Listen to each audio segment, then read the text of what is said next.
Hey guys, tonight we slip quietly into the shadowy corridors of the Forbidden City, where the clink of porcelain echoes through gold-leafed halls, and the soft rustle of silk robes carries secrets more potent than armies.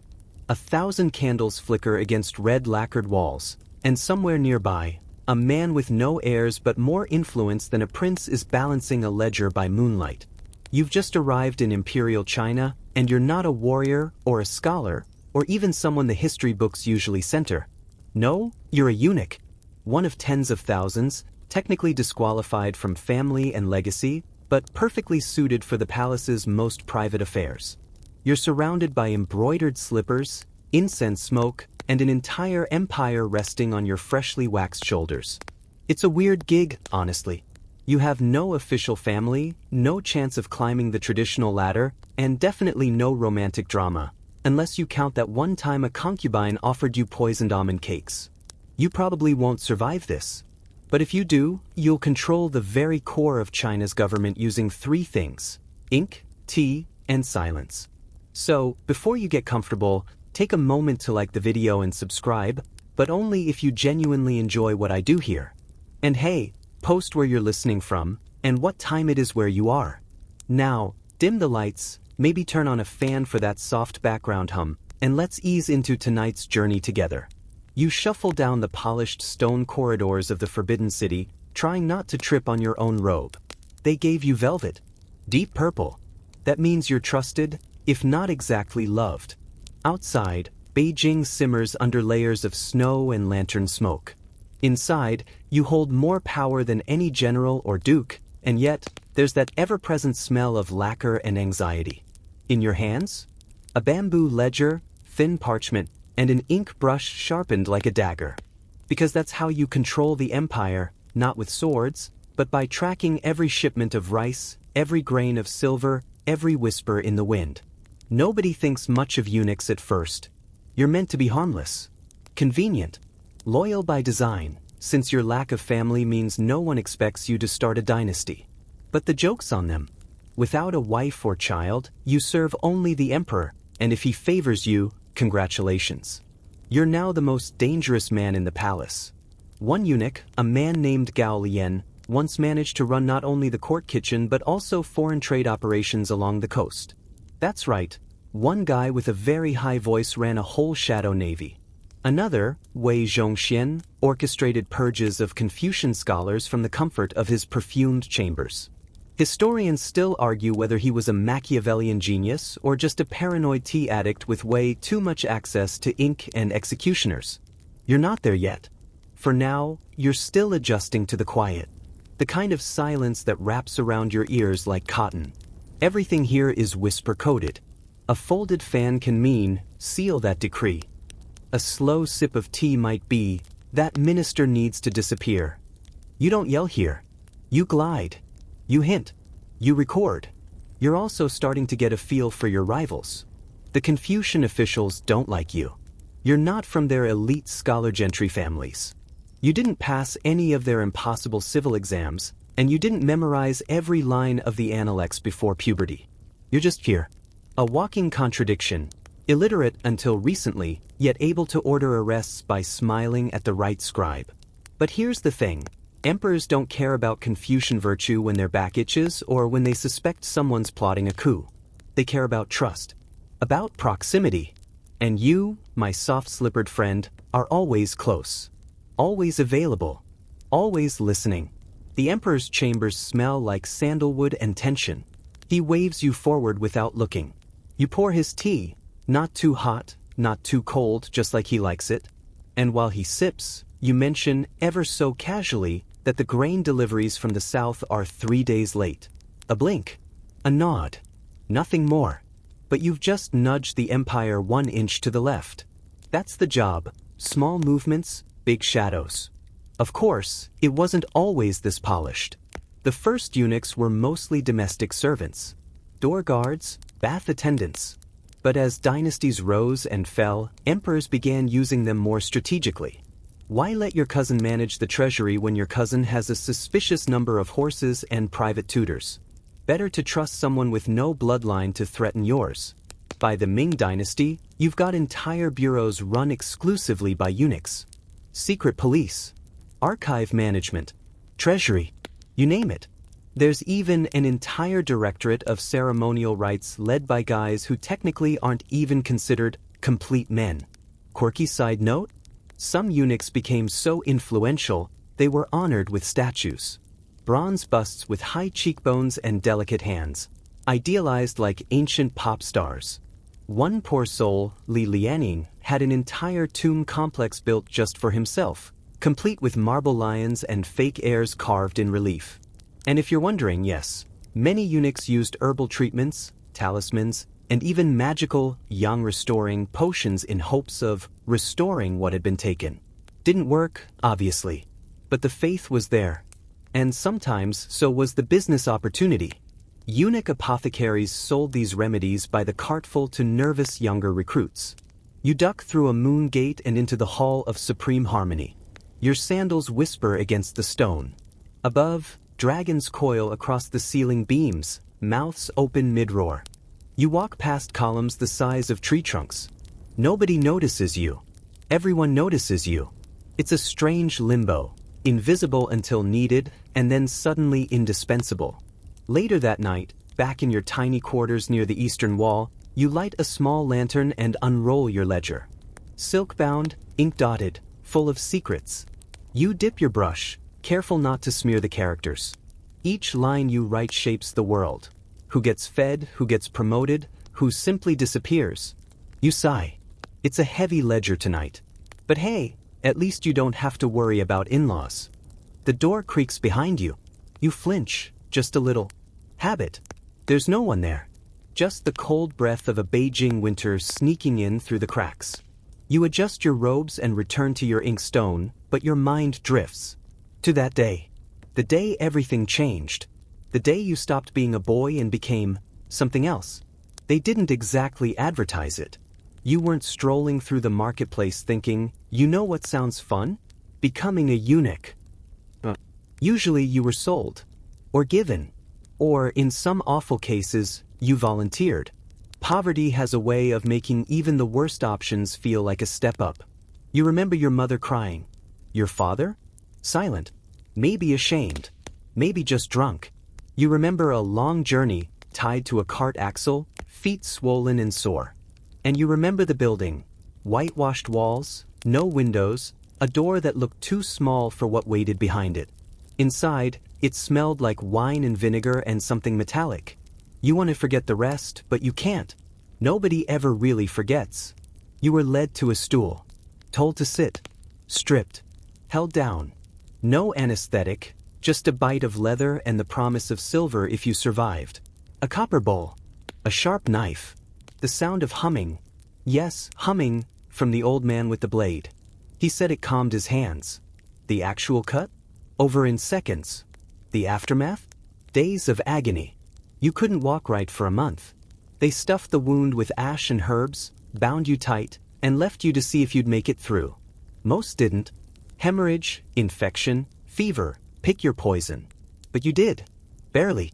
And when they handed you that tiny lacquered box, your treasure, they called it, sealed with wax, you didn't even open it. Some buried it. Others kept it near their bed for years. A few tossed it in the river, letting the past drift downstream with the lotus petals. Historians still argue whether this ritual burial was symbolic honor or just morbid bureaucracy. You recovered. Learned to walk differently, sit differently, sleep differently. Your voice began to change. Lighter, higher, gentler. Strangers began mistaking you for a girl. Or a ghost. You learned not to care. In the training hall, they taught you how to serve tea without spilling a drop, how to fold court robes without creasing the dragon patterns, and how to recite palace etiquette until your tongue went numb. Bow here. Smile there. Never make eye contact with the empress unless invited.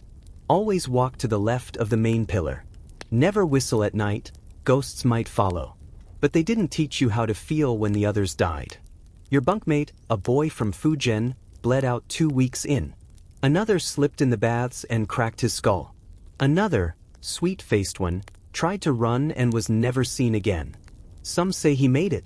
Others say his bones are still under the west wall. You learned fast, survival wasn't about strength. It was about stillness. Like a pond. Like tea. You had to become the space around the emperor, not a presence of your own. Eventually, your body healed. Mostly. You began to wear the standard robes, loose, layered, practical. Not a scrap of embroidery yet. That came later, along with the whispery silk slippers that made it impossible to sneak up on anyone, but perfect for never being noticed until you wanted to be. And then came your placement, the moment that would shape your future. Some got kitchens. Some got stables. You got archives. Dusty scrolls, brittle maps, imperial decrees stacked like ancient lasagna. Not glamorous, but surprisingly powerful. You learned how to read, slowly, awkwardly at first. Then with hunger. By moonlight and under candle smoke, you devoured histories, budgets, poetry, and secrets. You copied reports, logged supplies, cataloged enemy movements, imperial marriages, even the emperor's bowel movements. Yes, seriously, everything was recorded. This was your real education. And it came with perks. The archivist, old Duan, a skeletal man who smelled of cloves and regret, took a liking to you. He taught you shortcuts. When to add an extra copy of a decree to the box headed for the South Bureau. When to quietly misfile a complaint from a regional governor. Nothing malicious. Not yet. Just administrative edits. He also gave you your first brush set. Ivory handles. Goose feather tips. You still keep them wrapped in silk, even now. It was the closest thing to a diploma you'd ever get. Years passed. You learned how to stand silently behind a curtain for hours without blinking. How to pour wine without ripples.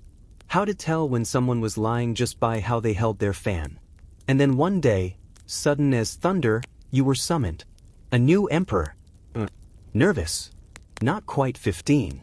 He needed someone discreet, loyal, unthreatening. Someone who wouldn't gossip or plot or make a grab for power. You stood in that hall, eyes lowered, hands trembling, and he pointed at you. You. That was it. You were now a personal attendant to the Son of Heaven. Later that night, you sat alone in your quarters, staring at the ceiling, heart pounding. The city outside slept under stars and frost. You thought about your past. About that box, still buried near the temple courtyard. About the pain, the humiliation, the boys who hadn't made it. And you thought, maybe, just maybe, it was all about to mean something. You weren't whole. But you weren't powerless. You had access. You had ink. You had time. And time, in the Forbidden City, was sharper than any sword.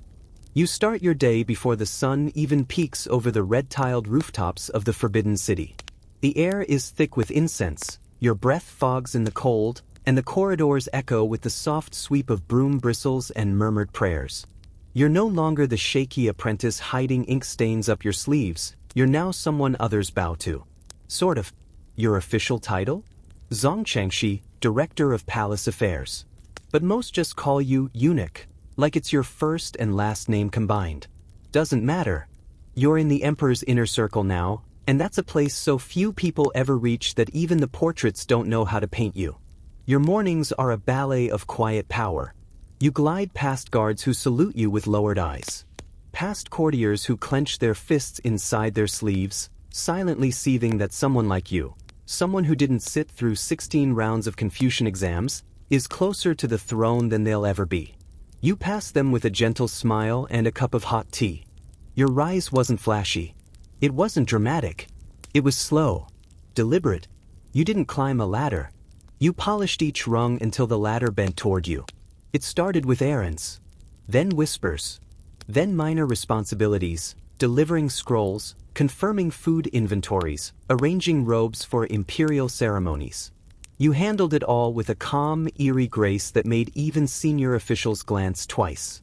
No complaints, no flattery, just quiet competence. And then one night, the emperor called for tea and refused to drink it until you poured it. After that, you were in. Your chamber grew larger. Your robes got silkier. One day, a young eunuch spilled your ink and burst into tears. You didn't even yell. You just handed him a towel and said, "Start over." That boy now follows you like a shadow, watching your every move, hoping to unlock the secret formula. You don't tell him the truth, there is no formula. Just survival. Here's the thing no one outside the palace understands: your power doesn't come from brute force. It comes from presence. While generals sweat on the frontier and ministers bicker over edicts, you are always here. You know which concubine cried last night, which prince had nightmares, which servant was bribed to look the other way. And you know how to file all of that into a neat little ledger with perfect brushstrokes. Every morning, your report lands on the emperor's desk before breakfast.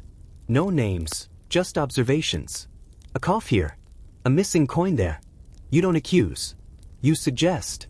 And that's what makes you dangerous. Because you're the ultimate bureaucratic ninja. You move silently, touch everything, leave no trace, and occasionally rewrite reality. Once, a noble accused your team of falsifying tax records.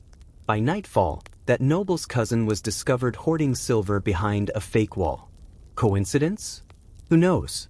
Historians still argue whether it was planted evidence or karma with a brushstroke. The truth?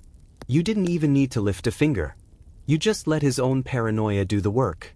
You attend morning court sessions now, standing slightly behind the throne, expression unreadable. Ministers bow, issue reports, propose edicts. You listen, occasionally raising a brow. That's all it takes, one arched brow, and a minister's knees might start trembling. Because they know. The emperor listens to you more than he listens to them. Not because you're smarter. Because you're closer. You dress the emperor. Feed him. Help him into bed. In those quiet, unguarded moments, he tells you things he won't say in public. Doubts. Dreams. Fears. And when he asks what you think, you offer a simple truth, always wrapped in respect. One time, he asked if he should marry the daughter of a powerful general. You replied, "Only if your majesty prefers armor over harmony." He laughed. Married someone else. The general grumbled but said nothing. You made sure his next grain shipment arrived early, just to keep the peace. You're good at this. Too good, maybe. Some start to notice. Whisper. Pluck. Not openly, of course, you're still technically a servant.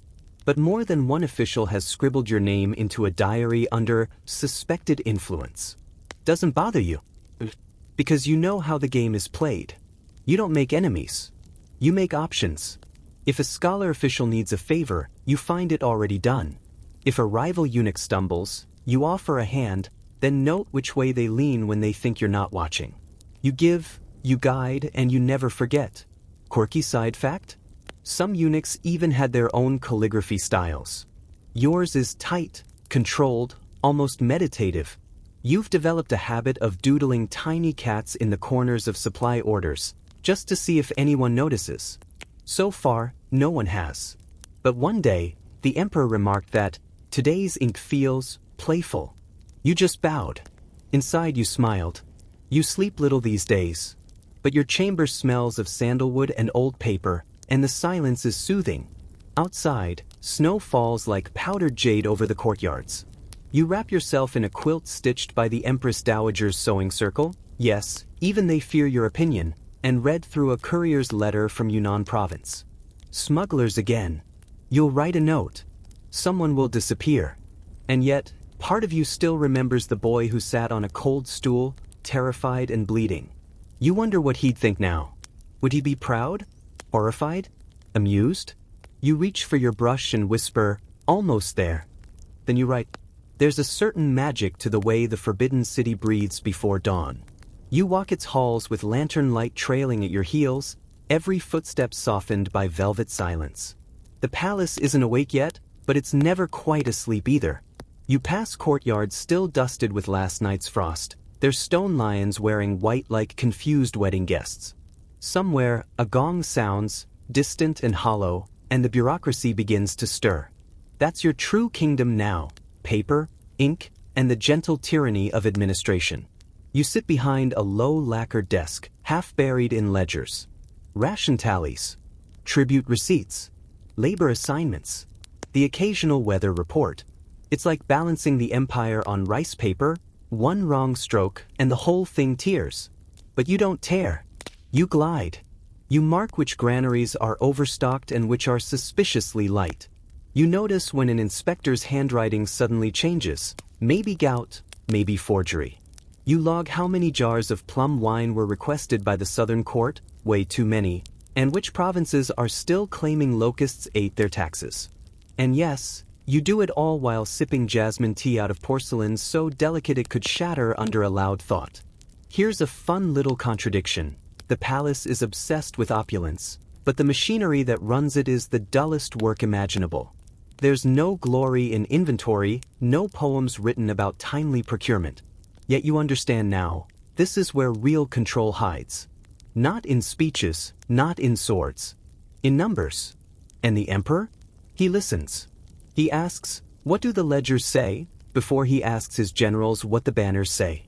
Because the ledgers never lie. Well, except when you want them to. That's another lesson.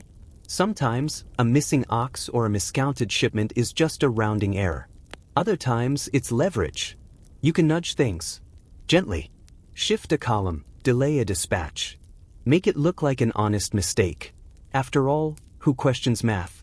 Historians still argue whether the eunuchs of the Ming dynasty deliberately manipulated logistics to humble regional governors or if they were just overly diligent bureaucrats with itchy brushes. You lean toward the first, with a slight shrug and the softest cough of plausible deniability. And then there are the teacups. You never imagined they'd matter, but they do. Every meeting, every strategy session, every accidental hallway encounter begins with tea. And not just any tea, each one is chosen with absurd precision. Green for diplomacy, oolong for subtle warning, chrysanthemum when someone's been up too many nights worrying about an imperial audit. You became a master of this code. Once, you served a nobleman poor so bitter he almost gagged. He got the message. 3 days later, he handed over the missing tax receipts and made a donation to the Empress's pet poetry school.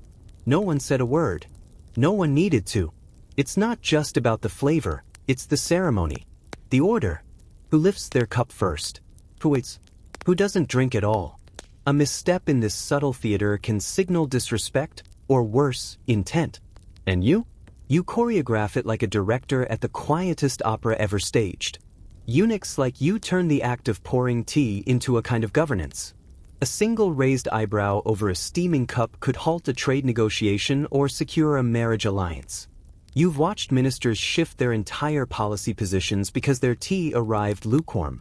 You once paused an entire audience with the emperor to refuse a refill, signaling that a conversation was over before it began. Who needs thunder when you can end arguments with a porcelain clink? Of course, there's risk. Power always breeds resentment. Some officials grumble that castrated bookkeepers shouldn't be directing the empire's pulse. They write complaints, but they never reach their destination.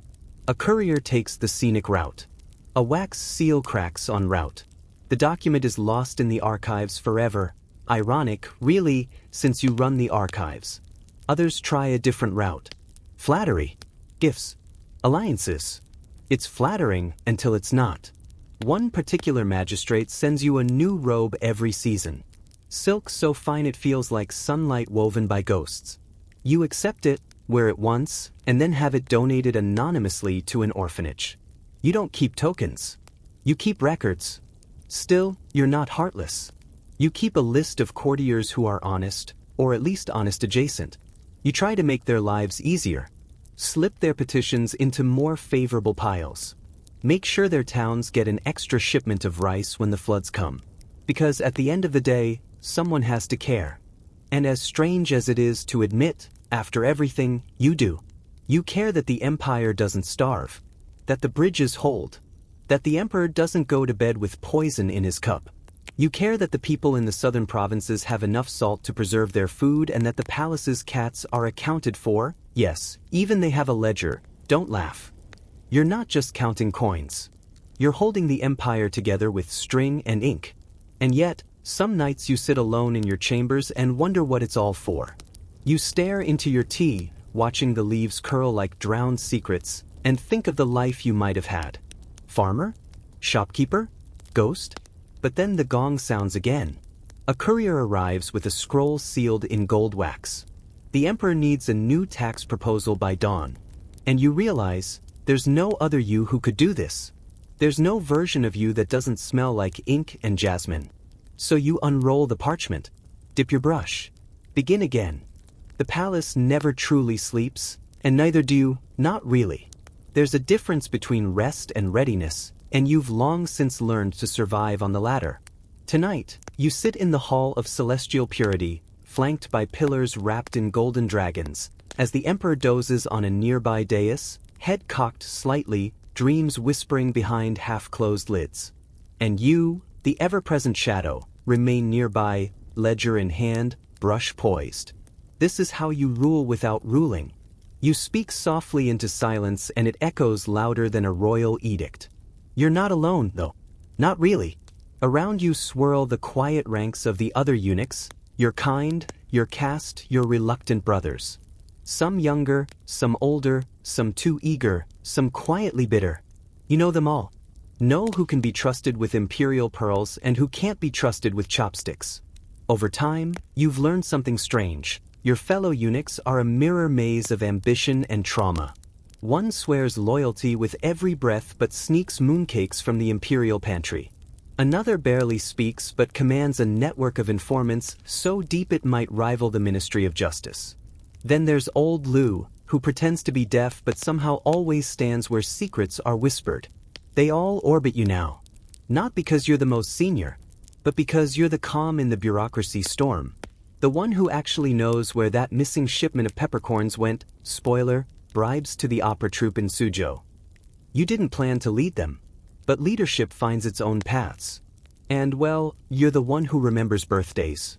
Still, power among eunuchs is delicate.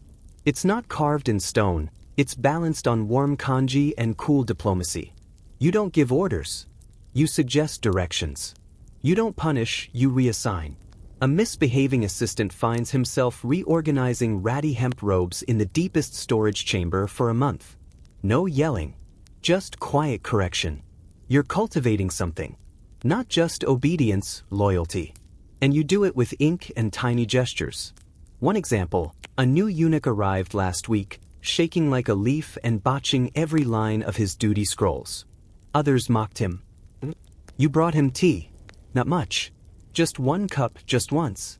But the way his eyes lit up, he'll follow your lead forever now. That's the trick. In this world, power isn't just about fear. It's about being remembered when you didn't have to care. Still, the politics are relentless. And dangerous. Some of your rivals aren't eunuchs. They're high ministers, those steely-eyed Confucian scholars with ink-stained sleeves and throats dry from endless quoting of the Analects. They see you as a weed in the garden of proper governance. You didn't pass exams. Didn't compose poetry. You're just a bodyguard with a fancy quill in their eyes. But here's what they always forget. Confucius didn't run an empire. You do. Historians still argue whether eunuchs truly undermined the civil service structure or simply filled the vacuum left by lazy or corrupt officials. The truth is more tangled. You don't see chaos. You just see that someone has to keep the engine running when the driver naps. And sometimes, you grease the gears with secrets. Take last month's disaster. A shipment of silver disappeared en route to the capital. Panic erupted. Officials screamed fraud. Governors cried sabotage. You said nothing. You simply waited. And then, just before morning court, you handed the emperor a slim scroll sealed with your personal mark, a sleeping fox. Inside, a note, storm on the Yellow River, shipment rerouted to Luoyang. No theft, no scandal, all accounted for. Tea suggestion, mint. The emperor didn't say a word, but he canceled 3 investigations and promoted your messenger. You didn't need a parade. Just that quiet nod from the throne. Just that trust. Because that's your true currency now. Not gold. Not jade. Reliability. You've learned to wield it with terrifying gentleness. But even within the eunuch ranks, there are factions. Some align with this prince or that concubine's brother. Others hold old loyalties from before they entered the palace. Whispers move like smoke, allegiances, betrayals, rumors of uprisings in distant provinces. You keep your ear tuned, your alliances fluid, your loyalties few but firm. You trust maybe 3 people. One is Old Lu, the maybe-deaf whisper-catcher. Another is Sister Zhang, head of the imperial laundry, a terrifying woman who knows every affair in the palace based on lipstick stains and blood patterns. The third? The emperor. Mostly. That's the strange irony. You've grown up beside him, dressed him, laughed with him, even shared slices of melon on humid summer nights. And yet, he's still the son of heaven. One angry blink, and you vanish. You never forget that. And so you serve. Serve like your life depends on it, because it does. Quirky tidbit of the day? Some eunuchs collected exotic pets, partly to amuse the emperor, partly to show off. You once had a squirrel trained to sort colored beans. He made quite the impression until he bit a minister's toe. That ended poorly. For the squirrel, you still miss him sometimes. So now, you focus on quieter companions. Like your ledgers, your brush, your endless scrolls. Each evening, you sit cross-legged and write. Not just reports, but notes, reflections, tiny essays on the nature of power, loneliness, tea quality, and why the pantry always runs out of duck eggs on festival days. You don't know if anyone will ever read them, but the act of writing feels like planting seeds in a garden only you can see. Maybe, someday, a future eunuch will find your scrolls and smile. Maybe that's enough. You wake to the scent of sandalwood and ink, your breath still slow with the tail end of dreams. Outside your chamber window, a pair of magpies argue on a bare plum branch, their feathers fluffed against the cold. You watch them for a moment, mildly jealous of their freedom to fly and bicker and steal each other's snacks.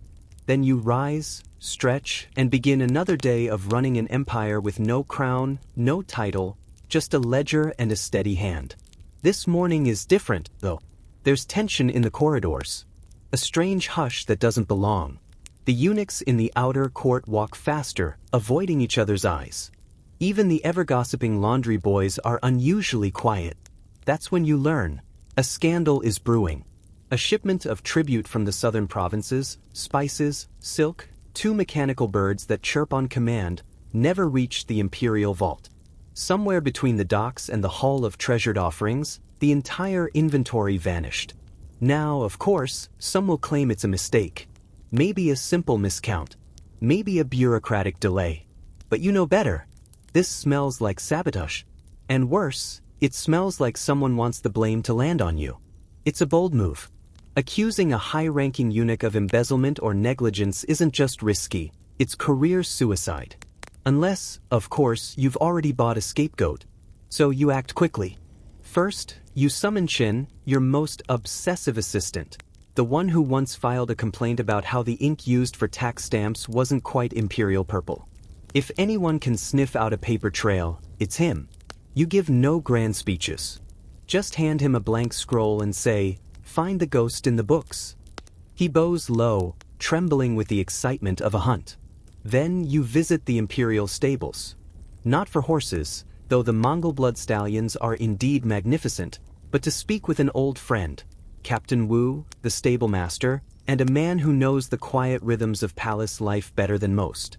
He also owes you a favor for helping him cover up that incident with the concubine's runaway peacock. He grins when he sees you. "So," he says, "who's stirring the pot this time?" You smile. "Let's find out." Here's the thing about scandal in the palace, it doesn't explode. It simmers. Whispers move before accusations do. Servants begin to sidestep you in the corridors. Ministers stare too long. A former ally avoids your gaze during morning court. The signs are subtle, but unmistakable. Still, you remain calm. Scandal, after all, is just another kind of performance. So you rehearse. You ensure your personal accounts are flawless. You double-check the logistics log. You even send a small basket of candied walnuts to the Grand Chamberlain, his weakness, just to remind him you're still charming when you want to be. Meanwhile, Chen returns with a curious find, a falsified cargo manifest. The ink is too fresh, the characters slightly off-center. It names a warehouse that doesn't exist and a shipment that was never ordered. A forged trail designed to frame you. Now the real question: who benefits? Historians still argue whether the Ming Palace's internal scandals were driven more by individual ambition or systemic dysfunction. You believe in both. Systems protect ambition. Ambition corrupts systems. It's a dance older than the empire itself. You start asking questions, but never directly. You accidentally mention the lost tribute while sipping tea with Minister Bao's valet. You compliment the embroidery on a junior scribe's robe and casually ask where he got the silk. You make a show of inspecting the grain ledgers, forcing a nervous clerk to blurt out, "I don't even know who Master Lu is." Master Lu, a low-ranking official in the Ministry of Rights. Recently promoted. Recently wealthy. Too recently. A pattern begins to emerge, one you sketch out in your mind like a painter working backward from a forgery. Lu oversaw the Southern Tribute logistics. He had access to the shipment schedule. And, perhaps more crucially, he's been seen attending tea readings with the Minister of Ceremonies. That's code for plotting. So, what do? You set the trap. At morning court, you quietly submit a report suggesting a surprise inspection of Southern trade routes, purely for efficiency's sake. You attach a summary of the missing tribute, highlighting the inconsistencies. You don't accuse anyone. That's the beauty of it. You let the emperor accuse. The next day, there's thunder in the throne room. The emperor's voice rises, rarely a good sign. Lu is summoned. He stammers, sweats, denies everything. You say nothing. Just raise your teacup, tilt it slightly, and let the silence do the rest. By dusk, Lu is gone. Stripped of rank, exiled to a border post where even the hawks look bored. The Minister of Ceremonies suddenly falls ill and requests indefinite leave. Scandal averted. Order restored. And you? You return to your ledgers. You sip your jasmine tea and pretend nothing happened. But inside, you're sharper than ever. You've learned a new rule. Palace life isn't about avoiding scandal. It's about surviving it. Quirky tidbit for the day? There was once a eunuch who memorized entire inventories, down to the number of goose quills in each writing bureau, because he didn't trust paper. He was wrong, of course. Paper is immortal. Though, ink fades. Like enemies.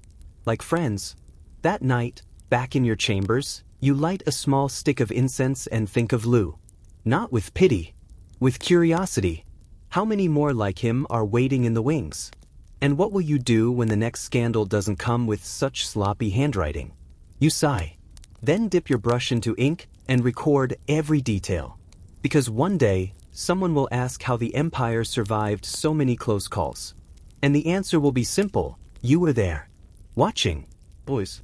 Your fingers glide over silk scrolls by candlelight, sorting, filing, cataloging the empire's pulse line by line.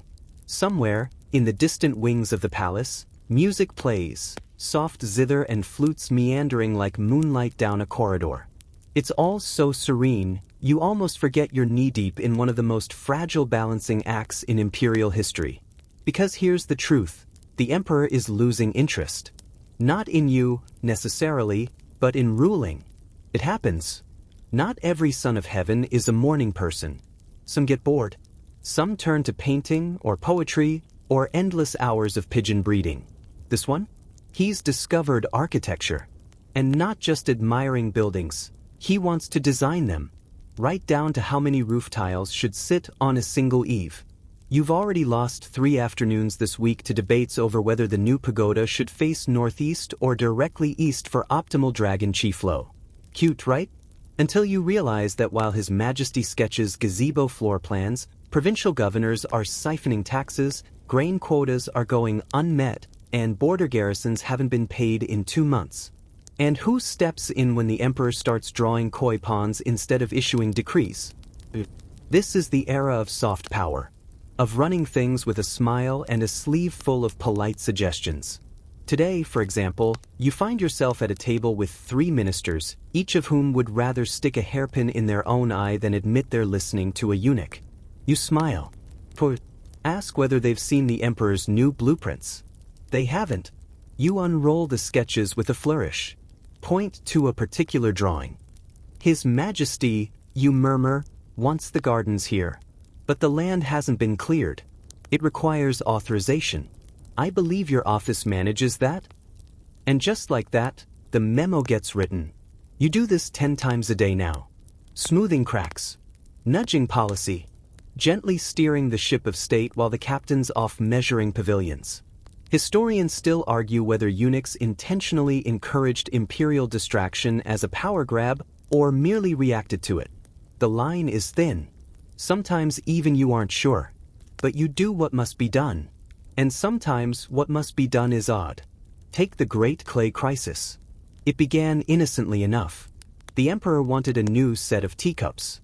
Not just any teacups, celadon glazed, shaped like lotus buds, fired in a specific kiln in Jingdezhen that hadn't operated since the last dynasty. Naturally, this set off a bureaucratic chain reaction so ridiculous it might qualify as performance art. 4 artisans were summoned from retirement. Dozens of porters sent across provinces. The Minister of Works declared a shortage of the proper clay and tried to import it from Korea. Bribes were exchanged. Officials fainted. One man reportedly wept when the glaze cracked in transit. You just watched. Waited. Then, when things got absurd, you stepped in and said, His Majesty might accept a gift of rare Song-era porcelain as a temporary solution. The collection at the Summer Palace. Do we still have it? You knew full well the set was there. You had catalogued it yourself last winter. Problem solved. Teacups presented. Emperor thrilled. No one thanked you. But the whispers in the corridors changed again. You saved the kiln debacle, someone says as you pass. I heard you found that missing jade shipment too. You never confirm. Never deny. You just move through the palace like a ripple in still water. Quirky detail? There was once a eunuch who invented a board game to simulate palace intrigue. Little ivory pieces, each carved into an official or a concubine, moved around a painted court. The goal wasn't to win, it was to avoid disgrace. No one plays it anymore. Too real. Back to the present. You begin to notice a pattern. The more the emperor retreats into aesthetics, the more you become the de facto source of accountability. Ministers bring complaints to you first. Military messengers seek your advice before delivering their missives.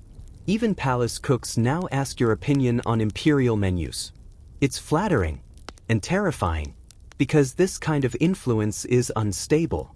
It's built on someone else's disinterest.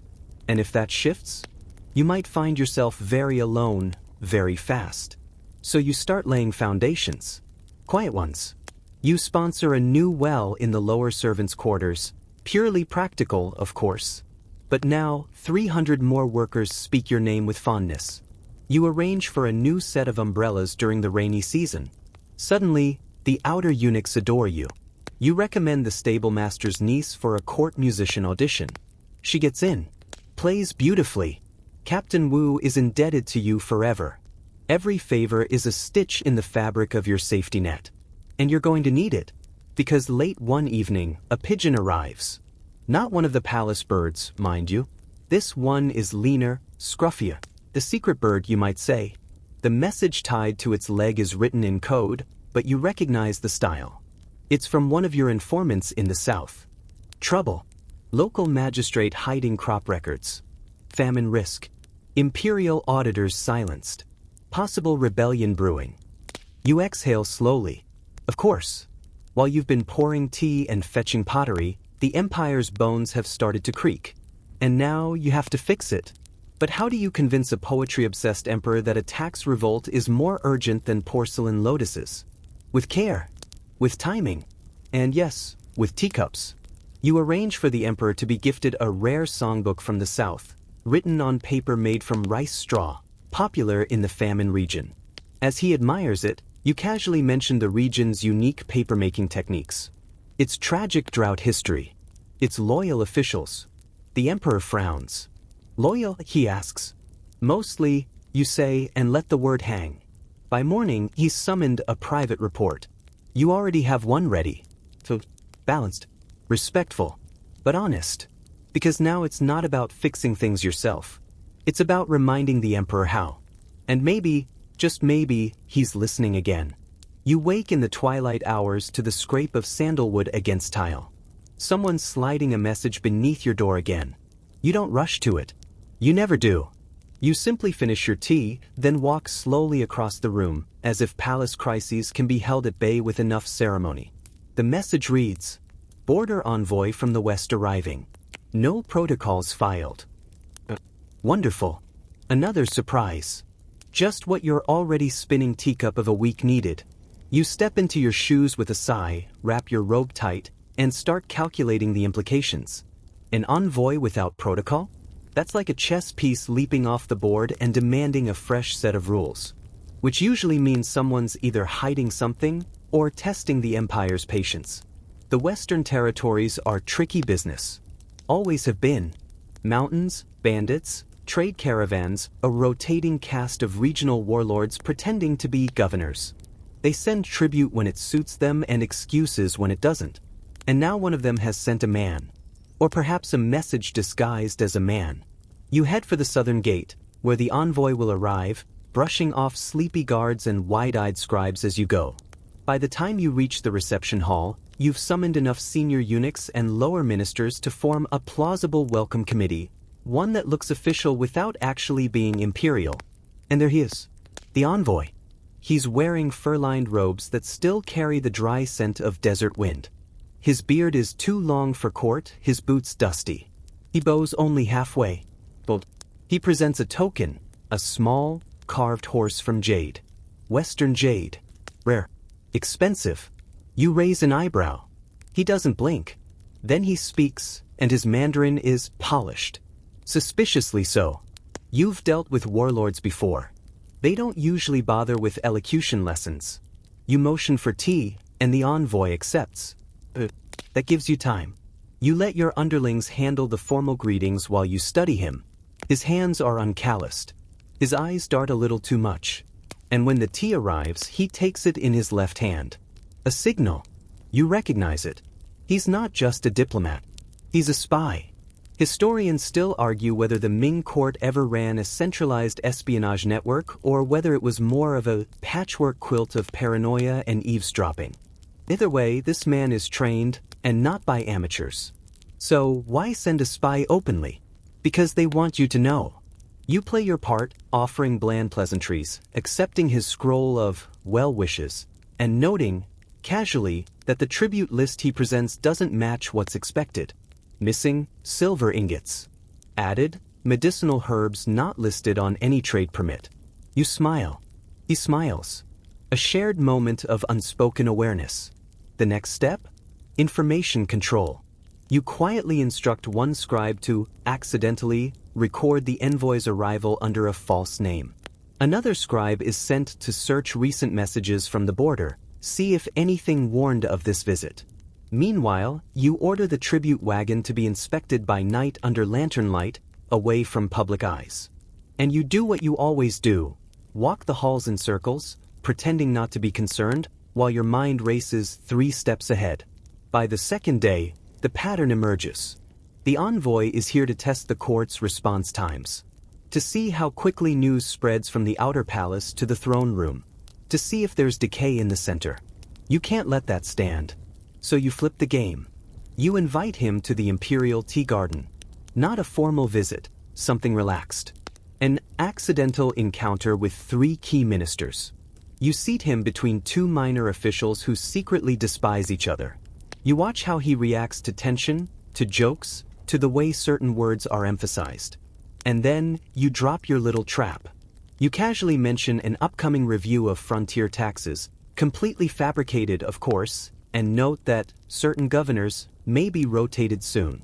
The envoy says nothing, but his next letter, sent by pigeon, contains the phrase, "shifting sands." Your spies intercept it. It's a coded warning. Whatever he saw, it rattled him. Because sometimes, the best way to defend the empire is to remind others you're watching back. Quirky detail? There was once a eunuch who trained songbirds to mimic the accents of various regional dialects, just to sniff out imposters. The birds weren't great at it, but once, one sang a phrase from a forbidden poem, and 3 courtiers fainted on the spot. The poet, for the record, was long dead and still banned. But back to the envoy. You let him stay another 2 days, long enough to make him wonder if he succeeded. Then, with great courtesy and exactly the right number of bows, you send him off, laden with gifts and mild confusion. Your job now is containment. You write a subtle memo to the emperor, praise for the envoy's manners, mild concerns about frontier infrastructure, and a request for modest security reinforcements, just enough to deter further tests. The emperor, deep in designing a dragon-shaped pavilion, nods vaguely. You make sure the right people read the memo. You're not just managing threats anymore. You're pre-framing the narrative. When someone asks, months later, didn't we almost have a Western rebellion? Someone else will say, no, the eunuchs had that under control. And they'll be right. You're not just a record keeper anymore. You're a firewall. You're dreaming of ink. Not metaphorical ink, but actual ink, spilled, spreading, curling across a scroll like a living thing.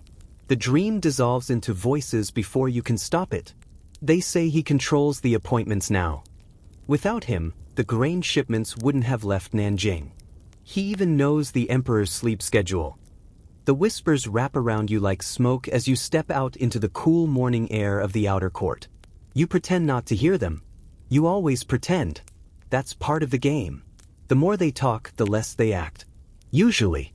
But this morning, there's a new tone to the gossip. Less awe, more edge. You walk a little slower. Let the palace wind tug at your robe. The tiles glint in the early sun, but your thoughts are already tangled. You've been too effective lately. And that, in the Forbidden City, is a dangerous condition. Especially for a eunuch. See, there's a natural order to power in the empire, or at least the ministers like to think so. Scholars draft edicts. Generals bark orders. The emperor blesses or condemns. And eunuchs? Eunuchs pour tea, keep ledgers, arrange parades, and conveniently forget what they overhear. Except, you've done more than forget. You've organized, advised, strategized.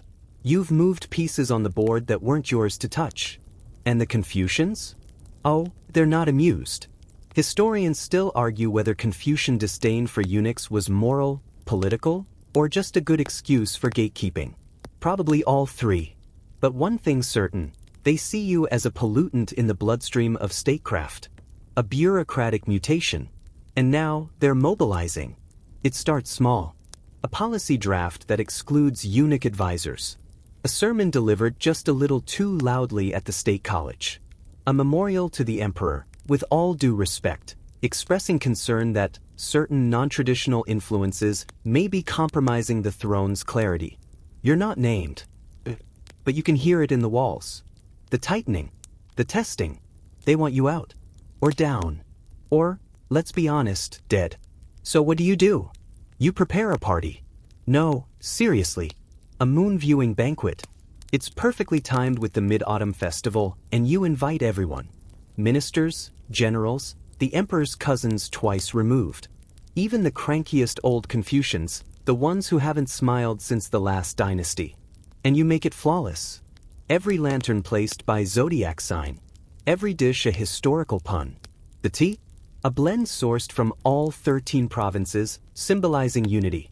You even arrange for a poetry contest judged by the emperor's favorite concubine, who, let's just say, owes you more than one favor. By the end of the night, the emperor is beaming, the ministers are drunk, and one particularly stubborn scholar is slurring a poem about moonlight reflecting off a eunuch's polished virtue. It's a win, but only a temporary one. The real counterattack has to be strategic. You begin compiling a mistake ledger. It's unofficial, of course, technically even treasonous. But it's invaluable. A quiet record of missteps, failed policies, bribes, favoritism, all tied to the very officials who whisper about your supposed overreach. You don't use it. You just keep it, like a shield behind your back. Meanwhile, you double down on being helpful. The Ministry of Rites has a backlog of temple renovations. You dispatch craftsmen. The army's supply lines are tangled. You untangle them. The emperor wants his favorite concubine's cat immortalized in bronze. You commission it by sunset. All without overstepping. Just supporting. And yet they still come. One afternoon, you're summoned to a closed court. 4 ministers, 2 scribes, and a low-ranked prince sit in quiet judgment. No formal charges. Just questions. Your heart doesn't race. You've trained for this moment your entire life. They begin. Did you authorize the rerouting of funds for the northern embankments? You answer smoothly, no, I merely suggested the existing budget could be more efficiently deployed.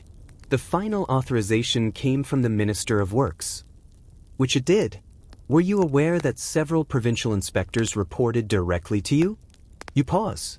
Smile faintly. I receive many reports as part of my duties cataloging court correspondence. All summaries are forwarded to the appropriate ministries.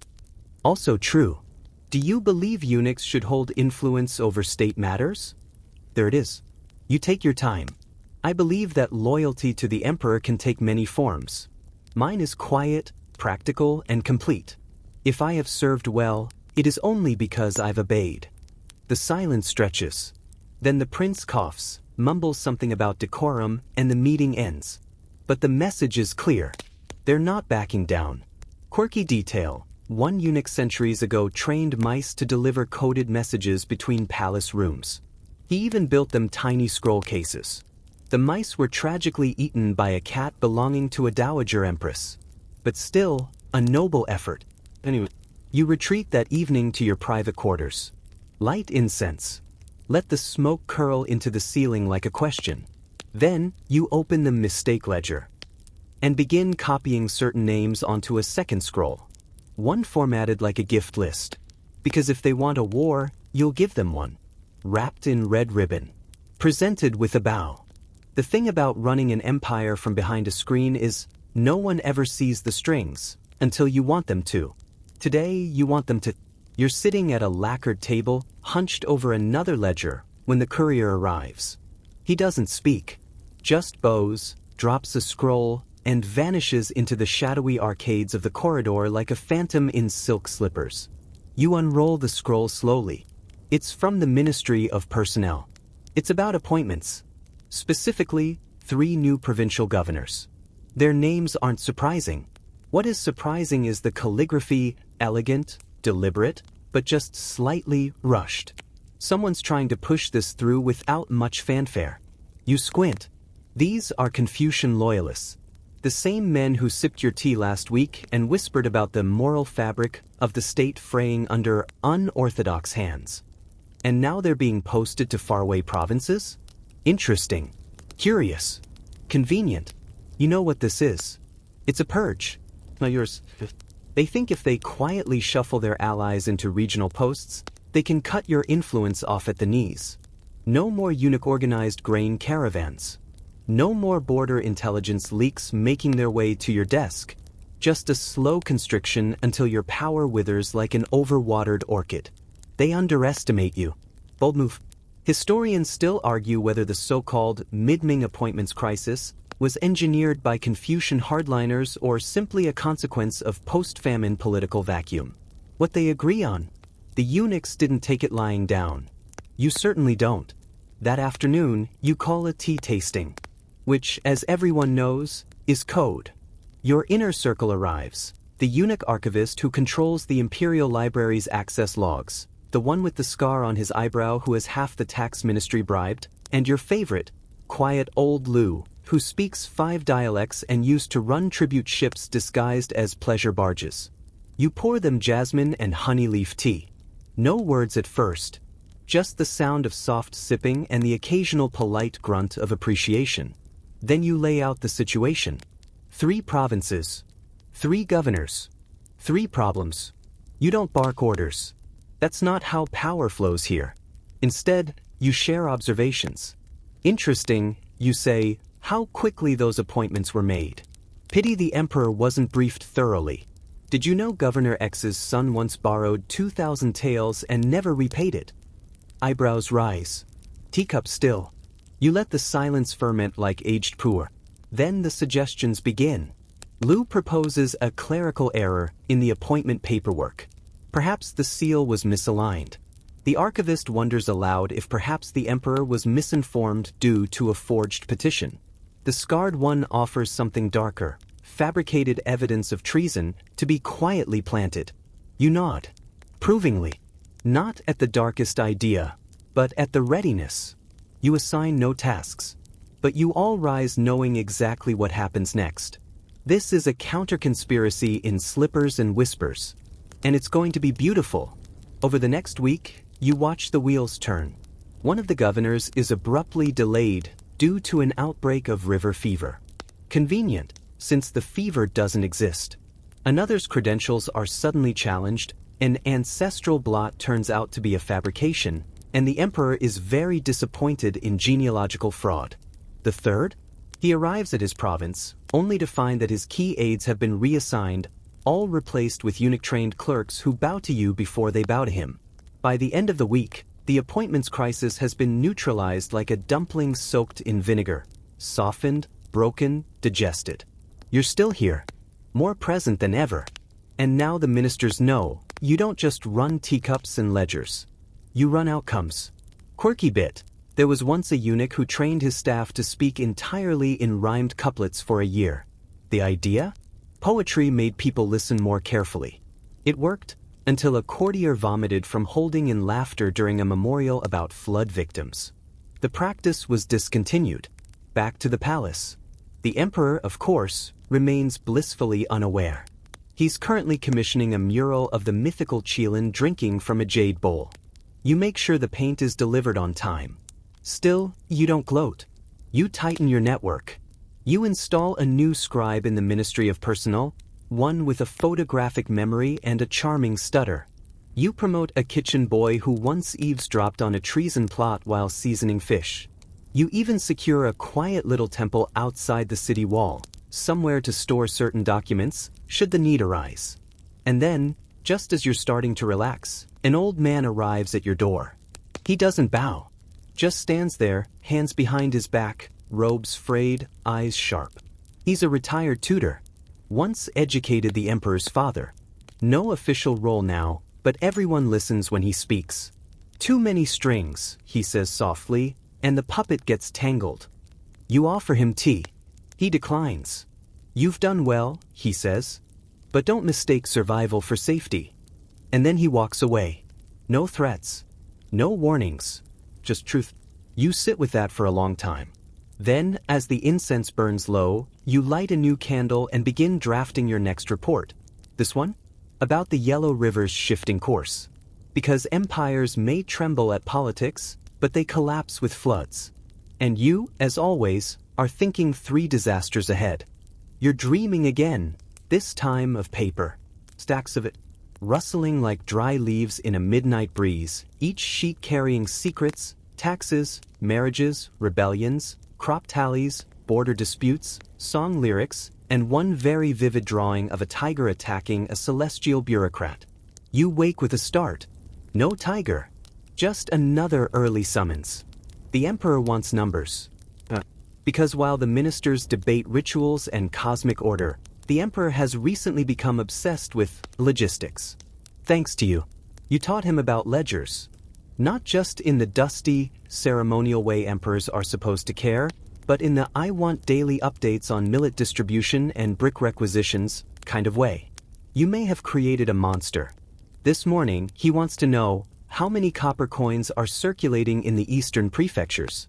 You sip your tea, barely suppress a yawn, and send for the Bureau of Revenue's latest reports. It's not just about copper coins. It's about leverage. Because whoever controls the flow of currency controls trade.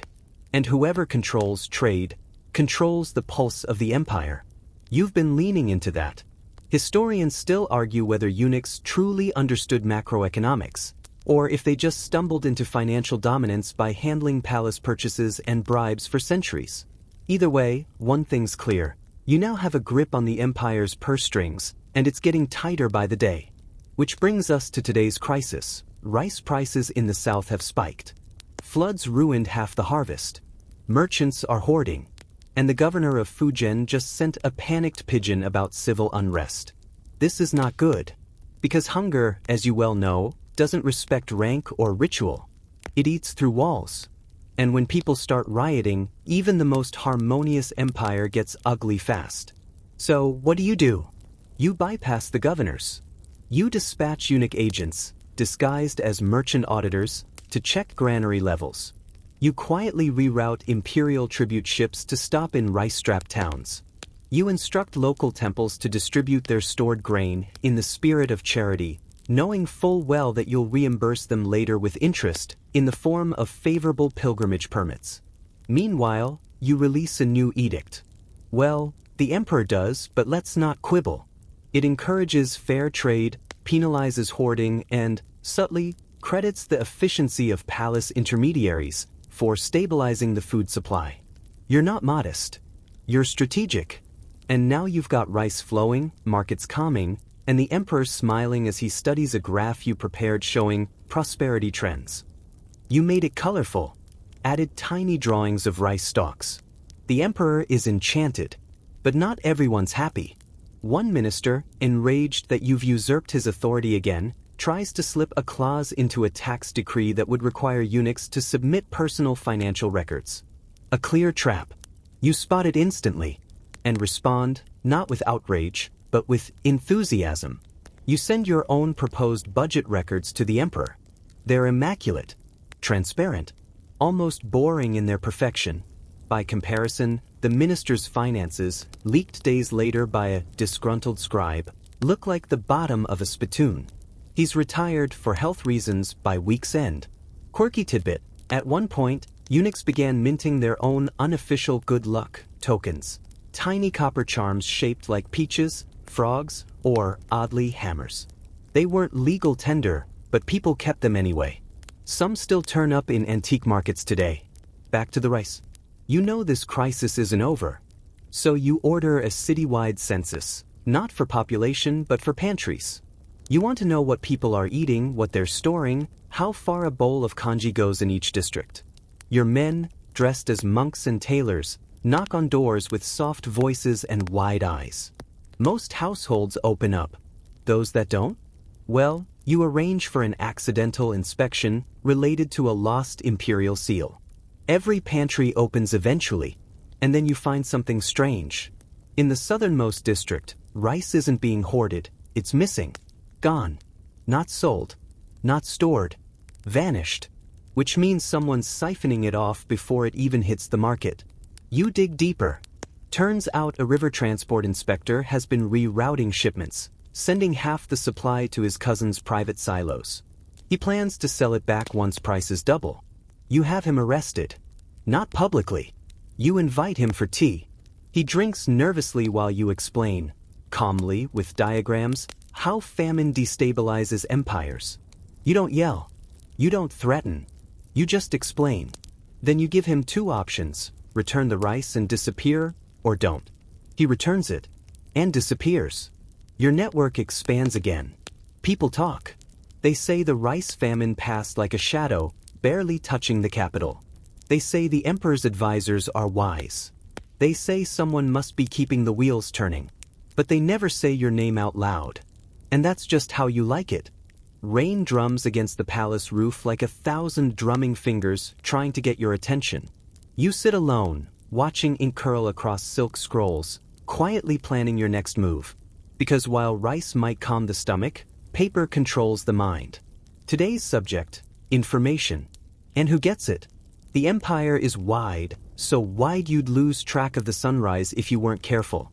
And yet, you've managed to weave a net of scribes, spies, and sympathetic scholars that keeps you informed of everything from Mongol stirrings to a fish-shaped comet spotted over Yunnan. It's not magic. It's memos. You've created a system, dry, unassuming, painfully precise, of constant reporting. Every official below the third rank must file weekly updates. Most are boring. Some are deeply disturbing. And a few contain hidden codes only your people can read. They're tucked in metaphor. A barren harvest might mean a rebellion brewing. A plague of locusts could refer to bandits in silk robes. Historians still argue whether the Ming Shadow Archive, an unofficial, parallel record system operated by palace eunuchs, ever truly existed. No physical trace has survived. But too many coincidences remain. Too many decisions made with eerily perfect timing. You know the truth. You invented it. Your scribes don't wear court robes. They're dressed as astrologers, midwives, artists, even dumpling vendors. But they write. They watch. They whisper. Like now. You've just received a report disguised as a scroll of poetry. Beautiful. Melancholy. About plum blossoms in winter and the loneliness of mountains. Except it's not. It's a coded message. The southern pass is compromised. The guards have been bribed. That's a problem. Because the southern pass leads straight to the salt mines.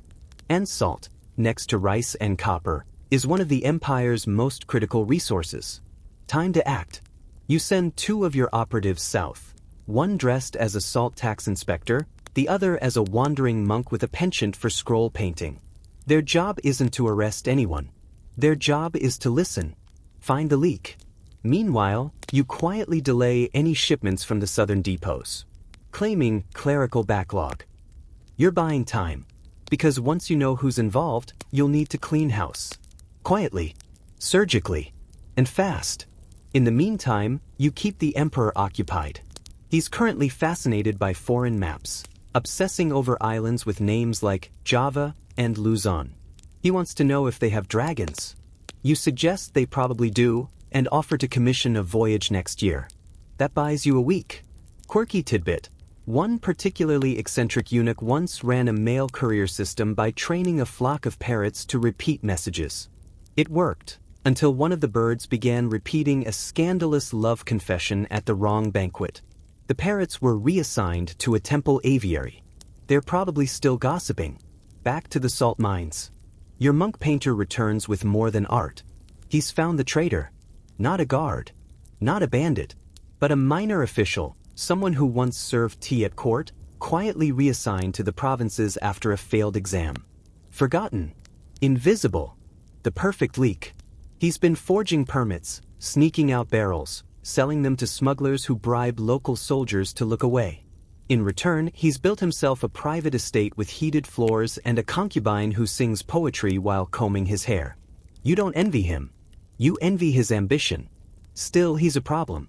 You don't send soldiers. You send a letter. A blank scroll, perfectly folded, with nothing but a single red stamp, the mark of your office. He vanishes the next day. His estate is repurposed into a regional archive. His concubine? Retained as a local instructor in the art of polite recitation. She's quite popular. The salt flow resumes. Crisis averted. But you're not done. You draft a new policy. All transport checkpoints now require triple verification from rotating eunuch clerks. Not the same face twice in a row. Harder to bribe. Easier to track. The ministers grumble. Of course they do. They think they're losing control of their own infrastructure. They are. You smile politely at their complaints, then propose a review committee to study transportation ethics. You nominate 3 of them to chair it. They're flattered. Meanwhile, your couriers now wear rings with secret etching, and your scribes use invisible ink made from ground citrus peel. You even teach one parrot. Just for fun. Her name is Peony. She lives in your garden. She knows 6 words. Urgent. Grain. Fire. Emperor. Betrayal. Tea. It's a start. The empire, after all, runs not just on rice and law. It runs on knowledge. And you, tucked into the folds of bureaucracy like a spider in silk, are becoming the most informed person alive. You close the last report of the night and listen to the rain again. Still drumming. Still reminding. You've built a palace of paper, and you control every word within. A jade figurine sits crooked on your desk, just slightly off-center, like your plan for the day. You straighten it, not because you care about feng shui, but because you're about to stage a miracle. Not a flashy one. Not thunder and lightning. No, your miracles tend to involve teacups, ink blotters, and the sudden, convenient coincidence of government intervention in exactly the right place at exactly the right time. This one? Rebuilding a bridge in exactly 8 days. The southern province of Guangxi is on the verge of fracturing, again. A major trade bridge collapsed last week, cutting off a lucrative caravan route that transports porcelain, tea, and sandalwood. Now, disgruntled traders are grumbling about toll bribes and the rising cost of oxen. The governor's response was to light incense and hope someone else fixes it.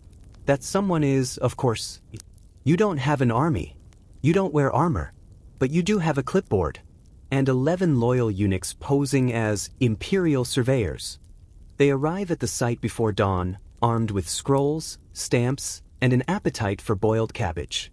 Within hours, they've assessed damage, confiscated the governor's wine stash for safety, and rerouted a nearby labor camp to donate a few hundred very confused workers. The miracle is underway. You sip your morning tea and dispatch 2 more operatives, one posing as a geomancer, the other a traveling opera critic. They're not just there for fun. The geomancer will select the most auspicious day to reopen the bridge, exactly when your scouts confirm the last stone is set. The opera critic? A coded messenger, because nothing gets past a performer with rouge on their cheeks and gossip in their lungs. Historians still argue whether eunuchs actually ran an entire alternate infrastructure beneath the official state projects, or if it's just a legend born from tales like this. Either way, you know it's true. This isn't your first bridge, and it won't be your last. You coordinate timber from 3 provinces. You have extra nails requisitioned from a failing boatyard. You even bribe a famous poet to write a verse about how the bridge will bind the heavens and earth together again. That gets reprinted in 5 regional broadsheets. By the 3rd day, villagers are volunteering snacks for the workers just to be part of the narrative. It's a public works project dressed in silk robes and theater masks. By day 6, the governor has no idea what's happening. He writes to the emperor, thanking him profusely for his divine guidance and rapid action. The emperor nods politely at dinner, vaguely recalling something about a bridge and a goat. You don't correct him. The goat wasn't important. What is important is the timing. On day 8, you host the opening ceremony. Gongs, garlands, a local dance troupe, and one truly terrible falsetto rendition of a blessing song. You clap anyway. You're in a good mood. The bridge is complete. Trade resumes. And your operatives collect 2 new ledgers worth of data, caravan sizes, tax inconsistencies, and one very suspicious toll booth that seems to have collected double the required fees. You smile. Quirky tidbit. There was once a eunuch who demanded all state bridges include carved stone frogs beneath the arches for protection against river spirits. At least one of those frogs is still standing, now considered a lucky spot for couples seeking fertility. No one remembers the eunuch's name, but his frogs endure. Later that evening, you draft a memo. It recommends a new office, Palace Coordinator for Regional Emergencies. You nominate a humble eunuch known for his efficiency and modest tea consumption. The emperor agrees. The ministers blink. The governor resigns to study bamboo. And just like that, your little bridge miracle becomes an administrative precedent. You've created a whole new channel of power, and guess who holds the keys? Of course, you don't brag. Instead, you return to your jade figurine. Recenter it. You've got bigger plans now. If you can rebuild a bridge in 8 days, what about stabilizing the price of porcelain in the western prefectures? Or coordinating drought relief across 4 provinces? Why stop at emergencies? Why not run the entire logistical backbone of the empire? You're already halfway there. People believe in your miracles. And you never even needed thunder. Just ledgers. And teacups. The wind whistles through the northern corridors, carrying with it the faint scent of lacquered wood and burning pine. You exhale into your cold hands, watching the vapor rise like a reluctant ghost. It's the season of cracked knuckles and slow ink. And tonight, you're not fixing bridges or chasing rice smugglers. Tonight, you're writing a play. What? Not you, Blue, precisely. You've commissioned one. A new court drama, to be performed in front of the emperor during the winter solstice banquet. The title? The Mirror of Virtue. Subtle, though very official sounding. Except it's not really about virtue. It's about power. Specifically, about a loyal servant who uncovers a conspiracy among jealous ministers and, through cunning and compassion, restores order to the empire. The audience won't miss the point. You're staging propaganda. With costumes. This isn't your first foray into palace theatrics. You've long known that nothing slips into the imperial psyche more smoothly than a good performance, especially one that flatters his sense of moral destiny and just so happens to align with your policy suggestions. Historians still argue whether eunuchs used art as a form of political manipulation or simply enjoyed the spotlight. But when the casting calls were filled with actors known for their piercing stares and the villain always seemed to wear the same hat as Minister Wei, the conclusions aren't hard to draw. Your drama is a masterpiece. The eunuch hero delivers monologues about loyalty so stirring the emperor dabs his eyes with a gold-embroidered sleeve. The villain, is a slick-tongued bureaucrat who makes sarcastic toasts and tries to sell military secrets to foreign merchants. He's basically a puppet with Minister Wei's voice. Minister Wei does not clap, but everyone else does. After the play, the emperor turns to you and says, "We must root out such traitors. The people need protectors like this character. What was his name?" You murmur, "Chow." He nods solemnly. "We need more like him." Mission accomplished. Quirky tidbit. One famous court actor was known for playing scheming ministers so convincingly that people would spit at him in the market. He retired to open a noodle shop called The Honest Bowl. But theater isn't your only art. Tonight, you also unveil a scroll painting depicting a phoenix rising over the Forbidden City, surrounded by benevolent dragons. The phoenix is obviously the emperor. The dragons? Perhaps they represent loyal advisors. One of them wears a robe suspiciously similar to yours. It's hung in the imperial tea hall the next morning. You're not being subtle, because you've realized something important. Art lasts. Ledgers can be burned. Laws overwritten. Names erased from records. But a clever verse? A popular painting? A play that makes the court cry? Those leave echoes. And you want to echo. So you fund libraries. You pay poets. You arrange for textbooks distributed in provincial schools to include references to palace intermediaries who aided the emperor in times of hardship. Fictionalized, of course. Always based on a true story. And in doing so, you slip into legend while you're still very much alive. Of course, there are critics. Some whisper that you're rewriting history as it happens. That you're no longer just a functionary, you're sculpting memory. That's dangerous. They're right. But you also know that empires are built not just on stone and steel, but on stories. You've just become the storyteller. So when the emperor next asks for a policy review on coastal defenses, you deliver it as a fable. The tale of a wise fisherman who tricks pirates into fighting each other. The lesson: decentralize garrison command. The emperor laughs, applauds, and issues the edict the next morning. No argument from the ministers. How could they argue with a fisherman? And so your influence deepens. Like brushstrokes on parchment, layer by layer. You establish a network of scribes who compose folk songs about recent reforms. One becomes oddly popular at weddings. Another gets banned in the South for mentioning a tax official by name. You apologize publicly. Quietly you smirk. Because the more people repeat your words, the less they question where they came from. By now, you're no longer just shaping policies, you're curating reality. That's the trick, isn't it? You can't outvote a council. You can't outrank a duke.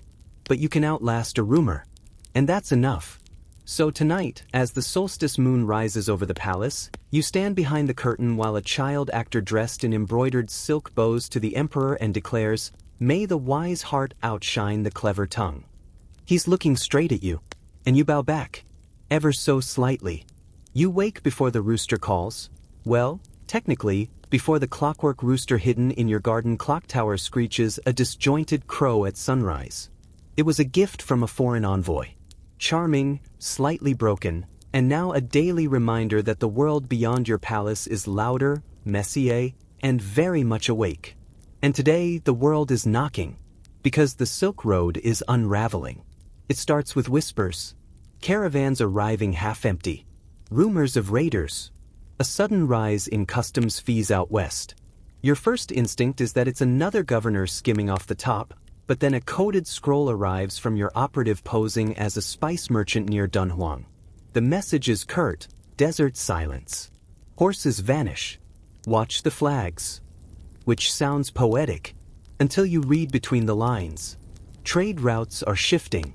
The Mongol khanates are bickering again, and border tolls have doubled in 3 provinces. That's bad for business, worse for your empire, and catastrophic for the palace budget, because without silk, jade, and exotic feathers flowing in, your imperial gift baskets start looking embarrassingly local. So what do? You don't march out with spears. You send teacups. Specifically, the Imperial Cultural Exchange Commission, newly invented by you. Its mission? Charm, bribe, and flatter every tribal leader and merchant prince within 1,000 li of the Western Desert. You start with tea. Not just any tea. A special blend created in your private garden, infused with chrysanthemum and a touch of ginseng. It's expensive, delicate, insultingly subtle, and every gift box includes a lacquered letter, a gesture of harmony from the Eastern courts. Historians still debate whether these so-called teacup diplomacies were truly effective or just elegant stalling tactics. But you know the truth. You bought time. Time enough to reroute the most vital shipments through southern river barges. Time to quietly subsidize camel breeders in safer regions. Time to have 2 strategically located oases rediscovered and restored by eunuch-funded exploration teams. You're redesigning a trade route using snacks and stationery. Quirky tidbit. One envoy once won over a border chieftain by teaching him to fold paper cranes. The chieftain became obsessed. Trade resumed. The man was later buried with 800 origami birds. Paper diplomacy at its finest. But this isn't just about silk. This is about power projection. You want the empire to look invincible, even when it's limping. So you stage a caravan parade. 12 wagons, packed full of tribute from foreign lands. Spices, bolts of dyed fabric, rare stones, and one very loud parrot trained to say, "Long live the Son of Heaven," in 3 dialects. The items are real, but the route is fake. You've curated the entire journey as theater. The caravan arrives from the West Gate, complete with dusty guards and letters of praise signed by men who don't exist. The emperor beams. The ministers nod. The people cheer. Meanwhile, real trade goods slip quietly into the palace through side gates, catalogued by your private clerks. It's not a lie. It's presentation. And it works. You solidify your reputation as the one who tamed the western wind. Your name appears, carefully veiled, in a new ballad sung in the tea shops. The eunuch with the silver voice. The one who carries peace in a cup and war in a scroll. But not everything is perfect. A minor lord in the northwest refuses to cooperate. He's rerouting taxes, underreporting caravan traffic, and possibly harboring bandits. So you send a gift. A wooden box. Inside, a broken compass, a silk pouch of desert sand, and a tiny jade teacup cracked exactly down the middle. No letter. No explanation. He sends tribute the next month. With interest. Later, someone asks if you ever visited the Western Territories yourself. You say no. But in truth, you did once. Briefly. Under a false name. You remember the heat, the endless dunes, the way a sandstorm feels like needles against your teeth. You remember the silence. And the bones. The desert doesn't care about empires. But you do. So you protect yours, quietly, graciously, with a smile. And when the emperor thanks you for ensuring prosperity, you bow. And refill his cup. There's a particular sound that only exists in the heart of the Forbidden City just before a coup, quieter than the rustle of silk, sharper than a snapped chopstick. It's the silence of people pretending not to know each other. Tonight the air is thick with it. You step into the hall of imperial grace with your face perfectly blank. Your robe is plain, but your belt knot is twisted ever so slightly, an old signal passed down from eunuch to eunuch. It says, "Stay alert. Eyes everywhere." Because there's a plot unfolding. Not from the ministers. Not from generals. This time, it's from the inside. A rising star in the inner bureau, a eunuch named Baoli, has grown ambitious. Too many petitions stamped with his calligraphy. Too many whispered audiences. And just last week, he accidentally received a shipment of ceremonial robes meant for you. A small mistake. but one that feels a lot like foreshadowing. Historians still argue whether the palace was a true meritocracy for eunuchs or just a gilded pit of knives. They debate how much power someone like Baoli could really have wielded without the emperor's favor. You know the answer. Favor is fickle. Paper cuts are permanent. So you invite Baoli to tea. Not a scolding. Not an ambush. Just tea. He arrives in polished shoes and a too-wide smile.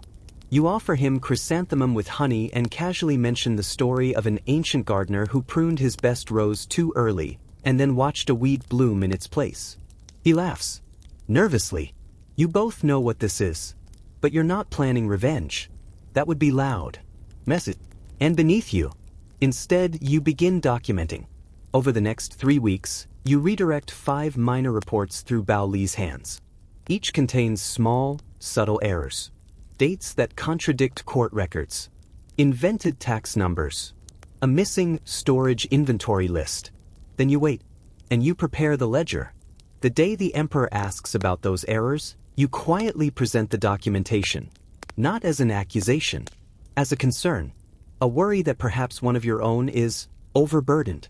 He nods. Baoli is reassigned. To latrine logistics. Quirky tidbit. One disgraced eunuch was once sentenced to count every grain in a shipment of imperial rice. It took him 4 years and a mental breakdown.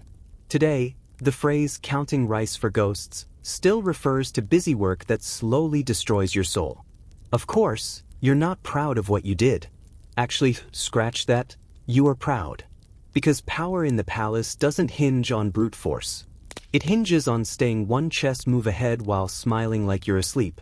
You've survived 3 emperors, 5 purges, 2 famines, and a brief flirtation with Zoroastrianism. Don't ask. Your desk has secret compartments. Your cloak hem is double-stitched. One side holds silver, the other poison. And you still sleep with a dagger beneath your pillow. Just in case. Because betrayal in the palace never announces itself. It arrives in shared soup bowls and unexpected flattery. But even in this atmosphere of danger, you maintain rituals. Every morning, you walk the hall of Harmony Garden. You bow 3 times before the ancient ginkgo tree planted by your predecessor. You read poetry, quietly, badly. And you write letters you never send. One is to your childhood self. Another is to a eunuch who vanished during the spring floods of your 6th year. No one talks about that flood. But you remember. You remember how the palace gates locked from the inside. And how not everyone got in. Even now, you sometimes wake to the phantom splash of water under your bed. Still, you carry on. Because your survival isn't just personal anymore. It's strategic. The emperor depends on you. The people whisper about you. The bureaucracy fears you, but also secretly needs your color-coded pigeon post system, which reduced delivery time by 40%. So when another faction rises, a trio of junior eunuchs grooming their own patron networks, you don't panic. You host a dumpling banquet. You feed them well. You let them feel powerful. Then you promote all 3 to border garrisons far, far away. You never hear from them again. Power, you've learned, is about placement, not destruction. And every now and then, you write a name in your ledger in red ink. Not to condemn, just to remember, just in case. The coup that never came? It becomes legend. The emperor never knows. The court never suspects. And Baoli? He still scrubs pots. Sometimes you send him new soap. Because even in the shadows, you believe in cleanliness. You stand beneath the painted eaves of the pavilion of celestial echoes, watching as the winter sun limps its way across a brittle sky. There's a hush across the palace grounds, the kind that settles just before the end of something or the beginning of something else. And you feel it, the shifting weight of succession. The emperor is dying. Not dramatically. No poison chalices or assassins in the koi pond. Just the slow, relentless fade that comes for even the most divine bloodlines. He coughs more, sleeps longer, and when he speaks, his voice cracks like old lacquer. He's started reminiscing about his childhood parrot, about a dish of pickled plums from the southern provinces, about you. And that's dangerous, because nostalgia breeds sentiment and sentiment clouds politics. You know the real threat isn't his death, it's what comes after. Succession in imperial China was never a straight line. It zigzags through ambition, tradition, and an ungodly number of astrologers with conflicting opinions. The emperor has 3 sons. All flawed. All vying.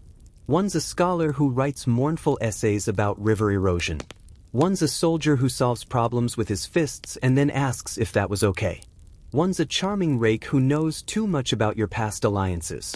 Historians still argue whether eunuchs had direct influence over imperial succession or merely managed the transition. Some claim you were kingmakers. Others think you were scapegoats. You know the truth. You're the hinge. So you begin gathering tea leaves. Not literal ones, though those help with your digestion, but signs. The language of glances. The phrasing of memorials. Who bows slightly too long in the Eastern court. Who's, accidentally, seen walking near the crown prince's chambers after dusk. Every movement matters. And then, there's the emperor's will. You've seen the drafts. 7 of them. They change weekly. One week, the eldest is named heir. The next, the emperor insists on a merit-based examination for all 3, never mind that the youngest once spelled mandate with 2 characters and a question mark. It's chaos. So you do what you always do, you organize. First, you host a poetry contest. Subtle, yes? Each prince is invited to submit a poem honoring the emperor's reign. The scholar composes a heartbreaking ode to duty. The soldier submits 5 lines about arrows and loyalty. The rake plagiarizes something suspiciously close to an old song dynasty piece, with a few spicy metaphors. You document it all. Then the scrolls disappear. Not destroyed, archived. You're not erasing the competition. You're just curating it. Quirky tidbit. One eunuch archivist during the Yuan dynasty reportedly faked an entire correspondence between 2 dead officials to justify a policy 10 years after they were buried. It worked. You also begin gently influencing which advisors the emperor sees. A chance schedule mix-up puts the scholarly prince in front of him more often. You lose the soldier's training report, and you subtly recommend the rake be given a trade delegation abroad. Like, very abroad. Tibet, perhaps. Meanwhile, you bolster the bureaucracy. You reinforce your network, double-check the food stores, and ensure every minister who matters gets a ceremonial gift with no attached favor, just a small, tasteful reminder that you're still here, still watching, still vital. And then one night, the emperor calls for you. His face is pale, his breath shallow. But his eyes? Still sharp. He asks, "Do you remember the fireflies?" You nod. Yes, from that summer festival when you were both much younger, before the crown grew so heavy on his brow. You fetched him tea, and he asked you what stars tasted like. He smiles faintly. You told me they'd be bitter. And then he says, "Tell me which one." Just that. No names. No instructions. And you understand. It's not an order. It's trust. So you bow. Deeper than you've ever bowed in your life. And you say, quietly, the one who listens to the wind before speaking. A poet's answer. But the right one. The emperor nods. Then closes his eyes. And drifts into sleep. 3 days later, he doesn't wake up. The court explodes in whispers. The ministers rally. The guards double their posts. You open the will. It's been edited neatly, calmly, by the emperor himself.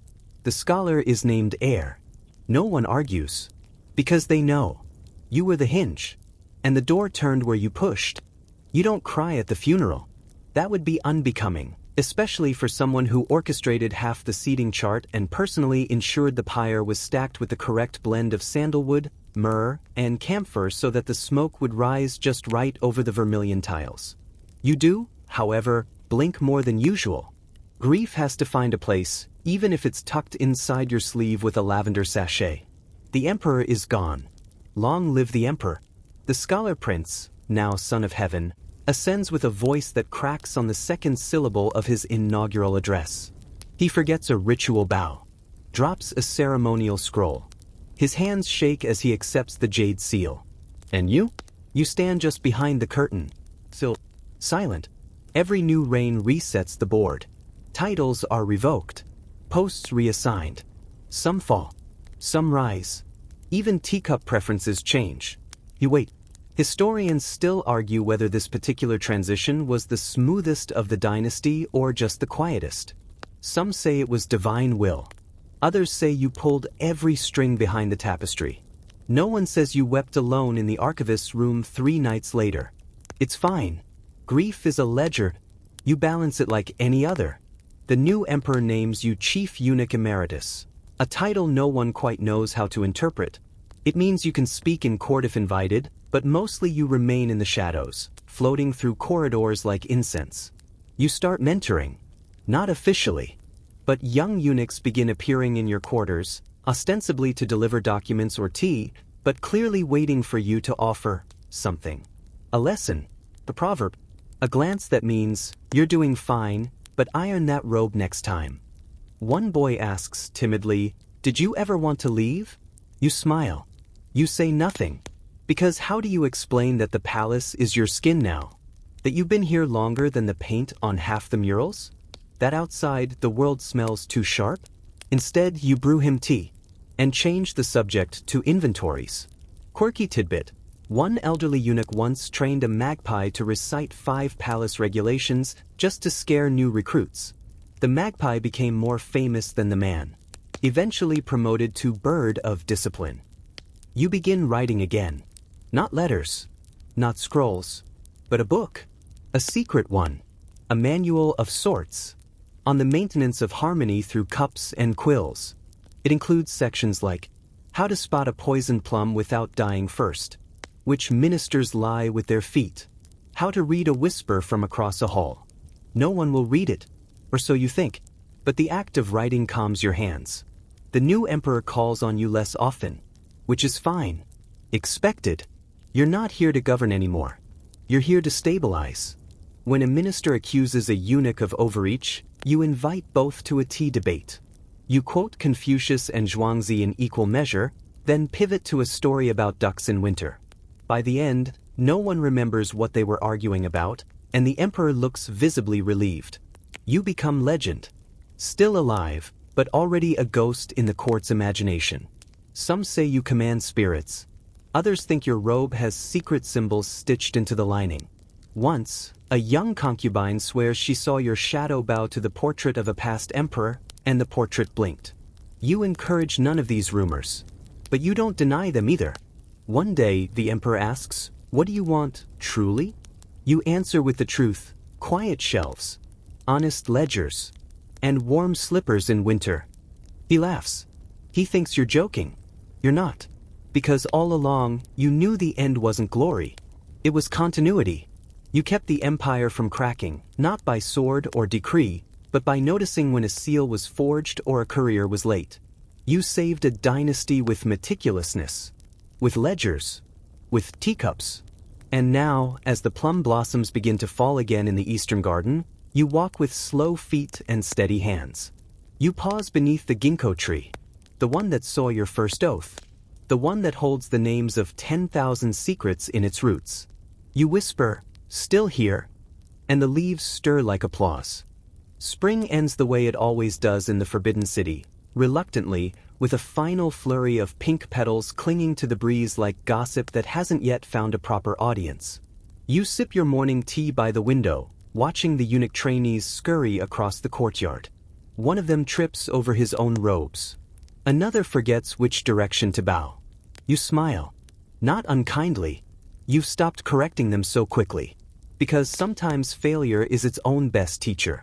And besides, you remember what it was like, arriving in this place without a voice, without a future, only to slowly, excruciatingly build one out of paper, ink, and relentless observation. Now your name is etched into the unofficial walls of power. They call you Master of Shadows, the ink-fingered fox, he who keeps the flame without holding it. Ridiculous, yes, but flattering in its own strange way. No one dares say your real name aloud anymore. Except one. The Emperor. Now several years into his reign, he has grown into his role with the careful precision of someone raised on both books and whispers. He no longer shakes during rituals. He no longer forgets scrolls. He still writes poetry, though thankfully, less about river erosion and more about actual governance. One evening he invites you to his private study. No ministers. No guards. Just a fire, a kettle, and a question. Why did you choose me? You pause. Not because you don't know the answer, but because the room deserves a pause. Then, simply, you paused before speaking. That meant everything. He nods. Pours the tea himself. Historians still argue whether this emperor was truly wise or merely well-managed by his predecessor's hand-picked network. Some insist his reforms came from brilliance.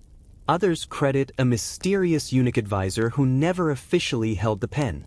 You could tell them, but what would be the point? You didn't do this for credit. You did it because the empire needed a steady thread. One strong enough to hold the tapestry in place while storms pulled at the corners. You were that thread. And maybe still are. One by one, ministers retire. Generals fall ill. Courtiers fade into their final silks. But you remain. Not because you're immortal, but because they need you to remain. One day, a scholar brings you a scroll titled Treatise on the Governance of Eunuchs. You read it in one sitting. It's wrong in 7 places, laughably naive in 3, and plagiarized in 2. You edit it with red ink, then send it back unsigned. You hear nothing more. Instead, a new scroll appears on your desk the next week.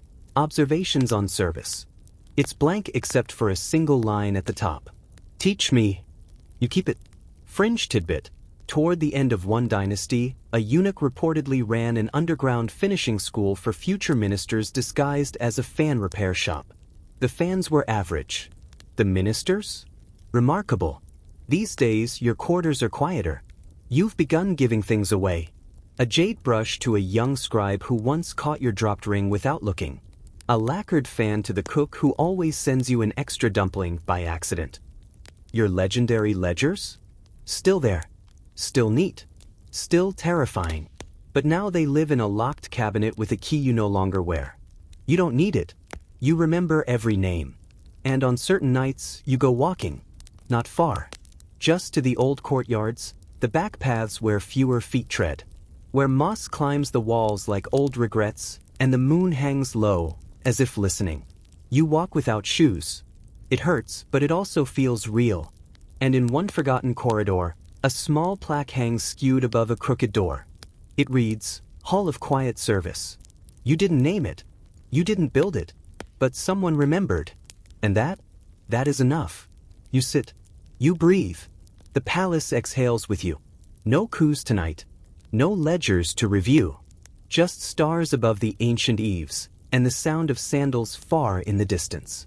A younger you maybe, or someone becoming. The days grow slower. Not just for you, but for the palace itself, as if it's learning to exhale after centuries of breath held too tightly. The sun filters through the lattice screens in long, golden fingers. You sit in their warmth, letting them trace the folds of your robe, the lines in your face, the stillness in your hands. You've lived long enough to see your own footsteps turned into myth. Once, during a garden stroll, a junior attendant stops and bows so deeply he nearly headbutts a koi. When he straightens, cheeks flushed, he stammers, they say you made the Minister of Rights cry just by adjusting your sleeve. You raise an eyebrow. Only once. He looks confused. You smile and move on. The air tastes of spring again. Sweet, sharp, and tinged with the earthy musk of freshly oiled scroll cabinets. The emperor, your emperor, still, in that quiet, possessive way, has ushered in a golden decade. Trade flows. Borders hold. Scholars publish more and bicker slightly less. It's not perfect. It never is. But it's better than it was. And that, in the end, is everything. You spend more time in the library. Not the big one. The small side hall, where the roof leaks a little and the mice are polite enough to keep to the corners. You rearrange some volumes. You copy a few forgotten texts. You write your own pages in slow, looping strokes. Lessons, stories, riddles. Never trust a document sealed in haste. A broken vase tells more truth than a quiet minister. Sometimes, the loudest man in the room is announcing his ignorance. The scrolls pile up.